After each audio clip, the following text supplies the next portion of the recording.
Hello, so determinant chapter continue करते हैं। Next है properties of determinant. So next है प्रॉपर्टीज ऑफ डिटर्मिनेंट। तो इसमें क्या हो रहा है कि अगर डिटर्मिनेंट का ट्रांसपोज करते हैं, ट्रांसपोज का मतलब रोज को कॉलम में और कॉलम को रोज में इंटरचेंज करना, रोज को कॉलम में और कॉलम को रोज में इंटरचेंज करना, transpose. Transpose is denoted as D T और डी डैश, इससे डिनोट किया जाता है। तो मान लो एक डिटर्मिनेंट दे रखी है A1 A2 A3 B1 B2 B3 C1 C2 C3, तो उसका ट्रांसपोज कर दिया। तो ट्रांसपोज कैसे करते हैं, ये जो रो है इसको कॉलम में लिखा, ये जो रो है इसको कॉलम में लिखा, ये जो रो है इसको कॉलम में लिखा, तो इसको बोलते हैं ट्रांसपोज। उल्टा भी बोल सकते हैं, कॉलम को रोज में लिखना या रोज को कॉलम में लिखना। Still the value of determinant will remain same. तो ट्रांसपोज लेने के बाद भी डिटर्मिनेंट की वैल्यू वही रहती है।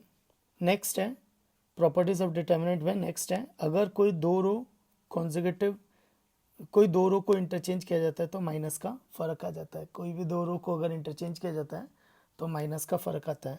तो जैसे कोई एक डिटर्मिनेंट है तो इसकी first row, second row, third row, तो इसमें क्या किया, फर्स्ट रो और सेकंड रो को इंटरचेंज कर दिया।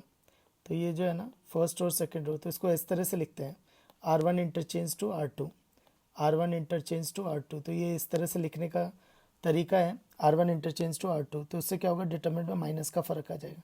ये तुम देख भी सकते हो कैसे, अगर मैं कोफैक्टर का साइन देखूं तो कोफैक्टर का साइन देखो तो ये plus minus plus minus plus minus plus minus plus ये रहता है। तो अगर दोनों को इंटरचेंज करेंगे तो माइनस का फ़र्क आ जाएगा। नहीं तो तुम ध्यान में रखो, अगर कोई भी दो रो या दो कॉलम इंटरचेंज करते हैं तो डिटर्मिनेंट में माइनस की वैल्यू का फ़र्क आ जाता है, तो माइनस का चेंज आ जाता है। नेक्स्ट है डिटर्मिनेंट में प्रॉपर्टीज ऑफ डिटर्मिनेंट में, अगर कोई दो रो या दो कॉलम आइडेंटिकल होती हैं, कोई दो रो या दो कॉलम आइडेंटिकल होती हैं तो वैल्यू ऑफ डिटर्मिनेंट ज़ीरो आती है। तो अगर कोई दो रो दो कॉलम आइडेंटिकल हैं, दो रो दो कॉलम आइडेंटिकल है तो डिटर्मिनेंट की वैल्यू ज़ीरो आएगी। तो ये दो रो आइडेंटिकल है, तो दोनों रो आइडेंटिकल है तो वैल्यू ऑफ डिटर्मिनेंट ज़ीरो आएगी। नेक्स्ट है कि अगर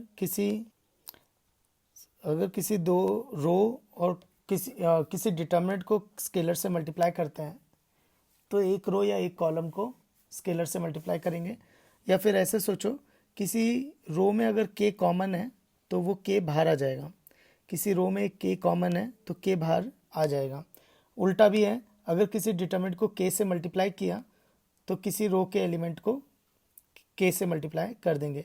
तो फॉर एग्जांपल मान लो अगर कल को ऐसा है KA1 KA2 KA3, फिर K1 लिख लो, फिर K2 B1 K2 B2 K2 B3, फिर K3 C1 K3 C2 K3 C2, ये डिटर्मिनेंट है।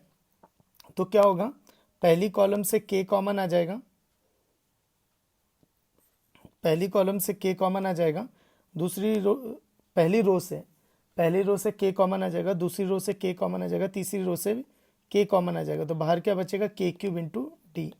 तो क्योंकि इसमें तीन K कॉमन आए हैं, कभी भी जब कॉमन लेते हैं तो एक ही रो से एक रो या एक कॉलम, डिटर्मिनेंट में जो प्रॉपर्टी रो पे काम करती है वो प्रॉपर्टी कॉलम पे भी काम करती है। तो डिटर्मिनेंट क्या कहता है कि अगर एक रो में कोई स्केलर कॉमन है तो वो बाहर आ जाएगा। उल्टा अगर डिटर्मिनेंट को मल्टीप्लाई करना है स्केलर से तो वो एक रो या एक कॉलम को मल्टीप्लाई कर सकते हैं। तो अगर सपोज अच्छा यहाँ पे एक मिस्टेक हो गई, ये K क्यूब नहीं होगा, पहली से K1 कॉमन निकलेगा, दूसरी से K2 कॉमन निकलेगा, तीसरी से K3 कॉमन निकलेगा, तो डी नॉट हो जाएगा K1, तो डी नॉट हो जाएगा K1 into K2 into K3 D, K1 into K2 into K3 D.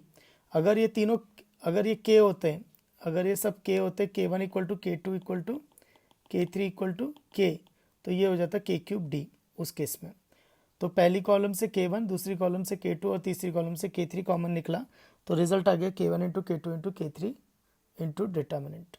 Converse is also true, अगर किसी डिटर्मिनेंट को स्केलर से मल्टीप्लाई करना है तो किसी एक रो या एक कॉलम को स्केलर से मल्टीप्लाई कर दो।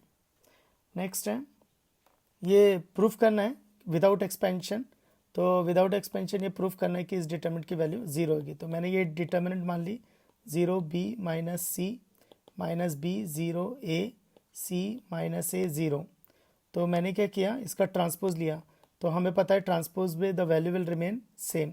तो ज़ीरो बी माइनस सी, तो पहली रो को पहला कॉलम में लिखा, फिर माइनस बी ज़ीरो ए सेकेंड रो को लिखा, फिर थर्ड रो को लिखता हूँ सी माइनस ए ज़ीरो। फिर मैंने पहली रो में से माइनस कॉमन ले लिया, दूसरी रो से भी माइनस कॉमन ले लिया, तीसरी रो से भी माइनस कॉमन ले लिया। तो डिटरमिनेंट क्या बची, ज़ीरो बी माइनस सी, क्योंकि मैंने पहली रो से माइनस कॉमन लिया। फिर माइनस बी ज़ीरो ए और ये सी माइनस ए ज़ीरो। तो ये आ गया डी इज इक्वल टू, तो 3 बार माइनस है तो माइनस, और ये वापस से वही डिटरमिनेंट आ गई, तो D is equal to minus D, तो 2d इक्वल टू ज़ीरो, तो यानी डी इक्वल टू ज़ीरो। तो डिटरमिनेंट की वैल्यू कितनी आ जाएगी, ज़ीरो। नेक्स्ट है अगर कोई एक रो के एलिमेंट दो टर्म में स्प्लिट है तो वो दो डिटर्मिनेंट में स्प्लिट हो जाएगा। तो डिटर्मिनेंट फंडा क्या होता है कि बाकी रोज को फिक्स रखा जाता है, बाकी रो को फिक्स रखा जाता है और एक रो के एलिमेंट स्प्लिट होते हैं। तो मान लो जो पहली रो के जो टर्म्स हैं वो दो दो टर्म में स्प्लिट हैं, तो सेकेंड रो और थर्ड रो को फ्रीज कर देंगे, सेकेंड रो और थर्ड रो को फ्रीज कर देंगे और पहली रो के टर्म्स ब्रेक हो जाएंगे। तो ये आ जाएगा A1 A2 A3 और एक्स वाई जेड, तो ये आ जाएगा एक्स वाई जेड। अगर ये तीन टर्म में स्प्लिट होता तो तीन डिटर्मिनेंट स्प्लिट होती।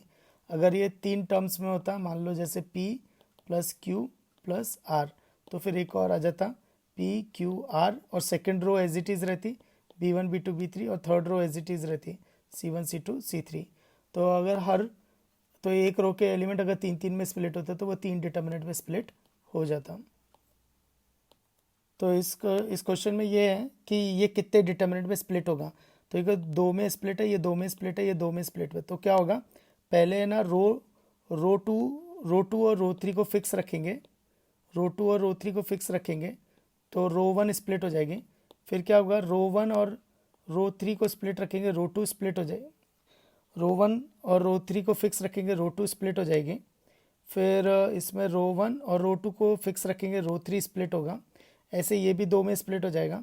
फिर इसमें क्या होगा, फिर ये दो दो में स्प्लिट होगा इस बार। तो देखो ना, यहाँ पे रो वन स्प्लिट हुई थी, यहाँ पे रो टू स्प्लिट हो गई, यहाँ रो थ्री स्प्लिट हो जाएगी, यहाँ पे रो वन स्प्लिट हुआ, यहाँ रो थ्री स्प्लिट हो जाएगी, तो इधर रो टू स्प्लिट हो जाएगा। तो इस तरह से ये स्प्लिट हो जाएंगे। तो ये पहले वाले में क्या होगा, R1 स्प्लिट हो गई, तो R1 स्प्लिट हो गई। फिर यहाँ पे क्या हो गया, रो टू स्प्लिट हो गया था, तो ये R1 R3 था, तो इधर फिर रो थ्री स्प्लिट हो जाएगी। तो ऐसे करके इसके भी दो दो और इसके भी दो दो, तो कितने, 1 2 3 4 5 6 7 8, तो ऐसी 8 डिटर्मिनेंट्स बाहर निकलेंगे। नहीं तो ये डायरेक्ट भी लिख सकते थे 2 into two into two which is 2Q, तो कितना आ जाएगा 8। अब इसको जनरलाइज कर सकते हैं। मान लो अगर पहली रो P में, दूसरी रो Q में और तीसरी रो R में स्प्लिट है, तो टोटल डिटर्मिनेंट्स आएंगी P into Q into R. तो टोटल डिटर्मिनेंट्स आएंगी P into Q into R. तो ये एक रिमार्क हो जाएगा कि अगर मान लो पहली रो अगर P टर्म्स में स्प्लिट है और दूसरी रो Q टर्म्स में स्प्लिट है और तीसरी रो अगर R टर्म्स में स्प्लिट है, तो टोटल कितनी डिटर्मिनेंट निकलेंगी, P into Q into R. तो टोटल कितनी डिटर्मिनेंट निकलेंगे, P into Q into are.